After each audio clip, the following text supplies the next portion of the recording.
Здравствуйте, дорогие зрители! Вы смотрите Украина.ру. И сегодня у нас в эфире депутат Верховной Рады 4 созывов Олег Царев. Олег Анатольевич, приветствую. Здравствуйте. Начнем с западных ужимок. Видео президента Франции Макрона и канцлера Германии Мерца из поезда, который активно обсуждается в сети.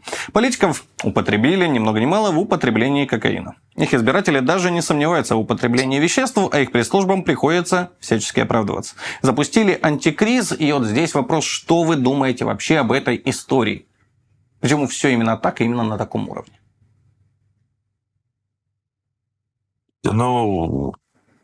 Сделали снимки, сделали видео с высоким разрешением. Да, мы действительно видим ложечку для кофе. Да, мы действительно видим не пакетик, а смятую салфетку. Но это как в том анекдоте, когда ложечки нашлись, а осадочек-то остался. Да? Поэтому я очень рад, что зарубежные лидеры вынуждены оправдываться. И очень надеюсь, что зерно сомнения было посеяно. Я хочу просто напомнить, была примерно такая же ситуация во время избирательной кампании Зеленского. Зеленского Порошенко обвинил в том, что он принимает запрещенные наркотические вещества. В ответ Зеленский обвинил Порошенко в том, что Порошенко принимает запрещенные вещества. После этого они потребовали, каждый из них потребовал, чтобы их соперник в независимой лаборатории прошел исследование и предоставил результаты. Но я знаю же изнанку этого дела. После этого сотрудники штабов встретились друг с другом, Порошенко и Зеленский, сказали: зачем нам эти неприятности? Вот давайте как-то мы договоримся, сделаем так, чтобы всем было хорошо. И непримиримых два соперника договорились о том, что каждый сдаёт свой анализ в свою лабораторию. Но на самом деле там действительно были проблемы что у одного, что у второго. Перейдем к основной теме. Украина и Европа пытались продавить 30-дневное прекращение огня, начиная с 12 мая. Дошло до того, что представитель немецкого правительства Корнелиус заявил, что у Путина есть 10 часов на ответ о перемирии, и часы тикают. Вот хотелось бы спросить, во-первых, а то что? Во-вторых, а чем могут быть подкреплены их угрозы?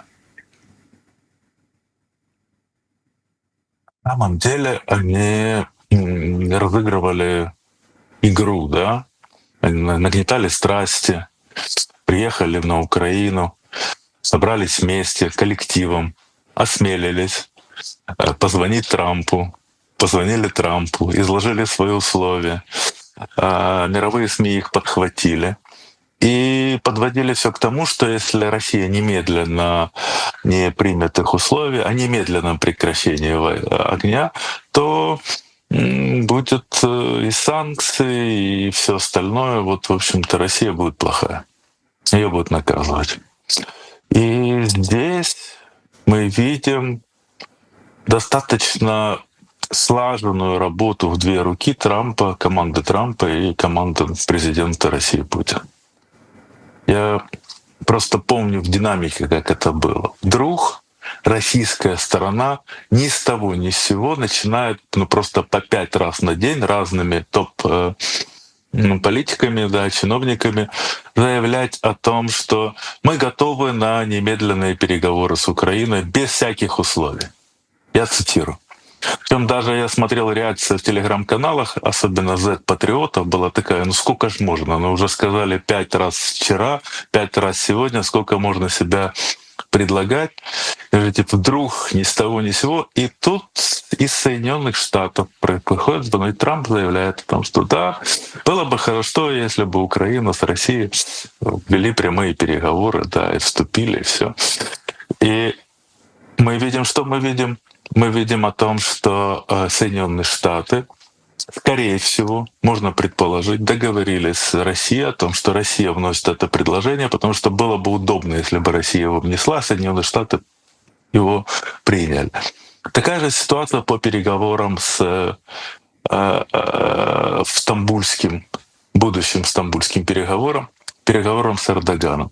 Сначала Трамп разговаривает с Эрдоганом и заявляет где-то за неделю до этого, это просто вот там поучаствую, пожалуйста. Да?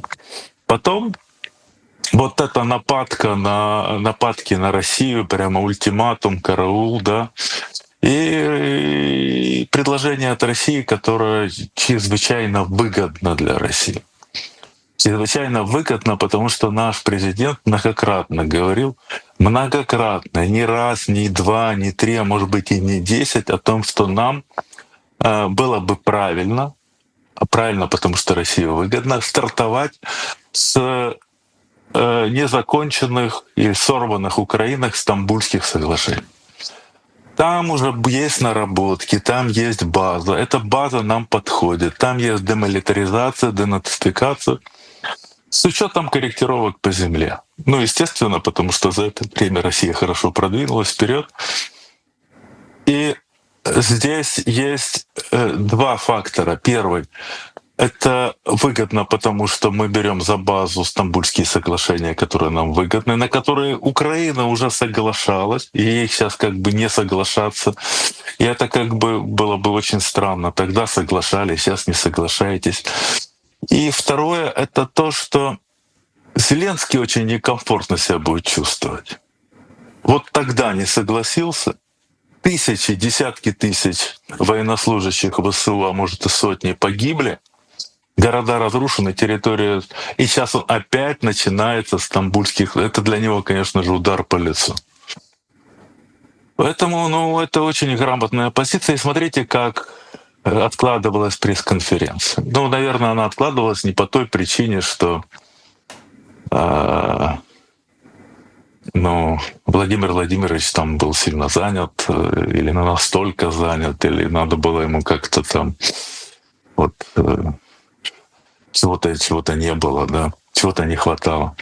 Скорее всего, можно предположить, что откладывалось по той причине, что ему надо было с кем-то согласовать свою позицию. А с кем можно согласовать, когда у нас день, у них ночь, или когда у нас ночь, у них день? Скорее всего, Соединенными Штатами. И мы на следующий день видим заявление. Сначала одно заявление Трампа, в котором он поддерживает Владимира Путина, в общем-то, нивелирует вот тот ультиматум, который был. И потом второе предложение очень жесткое по отношению к Зеленскому, когда Зеленский включил антикриз и начал говорить о том, что сейчас немедленно я примчусь, вот я теперь не боюсь, я лично готов встречаться с Владимиром Путиным и вот так как далее. раз давайте об этой истории, да, действительно, потому что, по сути, ответ на предложение Европы, на предложение Зеленского был дан президентом Путиным. Это прямые переговоры в Стамбуле 15 мая. Чтобы для начала решить ключевые разногласия, что было подчеркнуто. Здесь как раз на чьей стороне инициатива сегодня и закончится ли миром? Это политическое дзюдо, потому что мы видим, что Зеленский, да, действительно, вот я приеду, бравирует всячески. Но несмотря на все эти ужимки, он до сих пор даже не отменил свой указ о запрете переговоров с Путиным, который вроде как не позволяет ему. Это он хозяин своего указа, да, хозяин своего слова. Он указ издал о том, что он сам себе запретил, он в любой момент может сам себе разрешить. Но проблема не в этом. А кто с ним разговаривать будет? Российская сторона четко заявила, что переговорщиком будет Ушаков. Это помощник президента, человек с реальным статусом, гигантским, чудовищным опытом, да, имеющий полномочия и возможности. Хочет приехать Зеленский? Да, пожалуйста, это нормально. Зеленский будет разговаривать с помощником президента Путина. Это, кстати, резкое понижение статуса. Не приедет Зеленский, да и на здоровье. Для нас этот вариант еще лучше. После ультиматума, который ему, в общем-то, заявил Трамп своим последним сообщением в своей социальной сети, то не приедет, но будут тогда какие-то реакции со стороны Соединенных Штатов. Послушайте, Соединенные Штаты все, что хотели, от Зеленского уже получили. Сделка подписана и ратифицирована. А дальше, если Зеленский не хочет прекращать войну, ну, значит, у Трампа развязаны руки. Теперь уже ничем не связан. И я говорил всегда о том, что надо дождаться подписания, ратификации сделки. Когда сделка по ресурсам пройдет, у Трампа есть развилка. Или дожимать Зеленского. Дожимать Зеленского — это санкции, это прекращение поставок оружия, это прекращение поставок разведданных. И еще раз вернусь в первый пункт — санкции по отношению к окружению Зеленского, а может быть и к самому Зеленскому. И это существенное такое давление. Ну и крайний случай — это просто Соединенные Штаты уходят. Уходят, не поставляют оружие, не поставляют и никаким образом дистанцируются. Со словами «ухожу я от вас, да, раз вы такие», да, и уходят, и Россия сама занимает. Ну не просто может уйти Соединенные Штаты, они еще могут через Венгрию и Фица заблокировать помощь Украине через Европейский Союз, и тогда Зеленскому будет очень сложно. Зеленский это понимает, поэтому и такая судорожная нервная реакция. Поэтому и приезжали европейские лидеры, бросили все, поехали на Украину, потому что понимают, что ситуация help. И все, у Трампа развязаны руки. Поэтому если Зеленский приедет, он будет выглядеть в дурацкой ситуации, он будет в очень дурацкой ситуации, потому что для того, чтобы встречаться с Путиным, надо быть или Трампом, или Си Цзиньпином. И, в общем, Зеленскому надо это заслужить, а он как раз этого точно не заслужил. А для того, чтобы встречаться с Ушаковым, ну, хочет на здоровье. А не приедет, будет хуже. Не пришлет никого, будет следующая страница. И посмотрим, как будет вести себя Трамп. И вот здесь прям сразу вопрос. А когда Трампу все-таки это надоест? Потому что мы неоднократно слышали заявление, что вот неделя, 2 недели, и эта неделя, 2 недели тянется который месяц. То есть это вопрос дней, недель, месяца. Вот это прям радикальное изменение отношения к Украине, если Украина продолжит, ну, по сути, устраивать цирк вместо переговоров. Ну, тут 12 число. Приедет Украина или не приедет, 13 мы все узнаем, а может даже 12. Но времени не так много. Там будет уже развилка, и будем смотреть, как будет двигаться Трамп. Будет ли он продолжать уговаривать, или наконец-то он начнет принимать какие-то меры, да, по отношению к Зеленскому. Перейдем дальше. Польша приняла решение о закрытии генконсульства Российской Федерации в Кракове. Называют это, что удивительно, ответом на поджог крупнейшего торгового центра в Варшаве в мае прошлого года, который, как заявили министры юстиции и внутренних дел Польши, зачем-то, видимо, был организован российскими спецслужбами, по их версии. В чем смысл таких мелочных действий по явно надуманным причинам? Ну, мы не знаем. Президент Польши не приехал. Может быть, это такая вот алаверды французам и англичанам, и Зеленскому. Может быть, какая-то другая позиция. Но вообще Польша ведет себя достаточно сдержанно. Сдержанно. После прихода к Трампу они ведут себя сдержанно, более сдержанно, чем раньше при Байдене. Будем смотреть, как неожиданно достаточное решение. Посмотрим. А чем это вообще вредит? Чем угрожает? Ну, генконсульство вроде при Байдене все время работало, никому не мешало. Ну, закроют генконсульство, но у нас все равно сейчас проблемы с передвижением, с визами, со всем остальным. В общем-то, как-то кардинально это не скажется на ситуацию. Ну и напоследок хотел поговорить про перемирие. А в чем смысл подобных рыцарских жестов в целом, если их, во-первых, абсолютно не ценят, а во-вторых, сразу многократно нарушают? Вот про перемирие на День Победы было заявлено, что более 14 тысяч нарушений было. Это какая-то колоссальная цифра, это странное перемирие. Но это не то слово «странно». То есть, скажем так, если 2-3 нарушения, то это нарушение перемирия. Если 14 тысяч, нарушений, то это не было перемирие. Это, может быть, было чуть снижение там, активности, да, или там отсутствие обстрелов дальних территорий, или как-то еще как-то можно описывать. Но мне кажется, здесь мы и сами немного в неправильном контексте подаем информацию. Но вообще очень важно не выглядеть смешно и глупо. Если, причем здесь и украинские СМИ, и российские СМИ поступают одинаково. Такое ощущение, что мы соревнуемся, кто больше.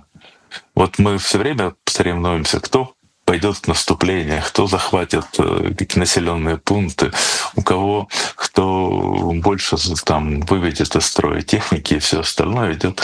Теперь у нас перемирие, и мы соревнуемся, кто выявит большее количество нарушений и перемен. Идет такое вот странное соревнование. Причем оно странное, особенно с учетом того, что у нас было пасхальное перемирие, мы писали о том, что оно не соблюдается. Потом потом мы вышли с следующим перемирием, с инициативой.